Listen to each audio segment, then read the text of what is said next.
ازيكم يا حبايبي، عاملين ايه؟ يا رب تكونوا بخير. النهارده ان شاء الله نعمل مع بعض طاجن روس السمك. زي ما قلت لكم من يومين كنت منزلكوا شوت بكده. المهم جبنا حله قطعنا فيها طماطميتين وفلفل احمر وفلفل اخضر اللي هي فلفل رومي يعني، وبصلايه صغيره، وكام فص توم كده، ومعلقه كمون ومعلقه ملح. وهنا جبنا روس السمك، غسلناها طبعا كويس جدا ونقعناها في ميه مالحه عشان الزفاره. هنبتدي نحشيها الخلطة اللي احنا عملناها ديت مع بعض، الخضار اللي قطعناه هندخله في راس السمكة، وبعدين هنرصه في الصينية زي ما انتم شايفين كده. هنا كنت بوريكم يعني الحشوة بتاعتها عاملة ازاي من جوه.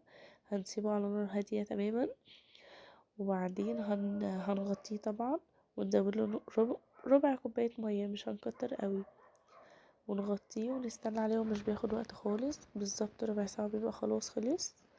عايزين تحطوه في الفرن طبعا حطوه، انا دخلته شوية على الشواية. وده شكله بعد ما خلص، شكله بجد تحفة جدا، يعني فوق ما انتوا ما تتخيلوا، طعمه رهيب بجد. انا كنت في سوق العبور، وزي ما قلت لكم ان انا جبت الرز دي من هناك، فحبيت اجربها معاكم. يا رب الوصفة تكون حلوة والفيديو ما يكونش طويل عليكم. ولو عجبكم الوصفة ما تنسوش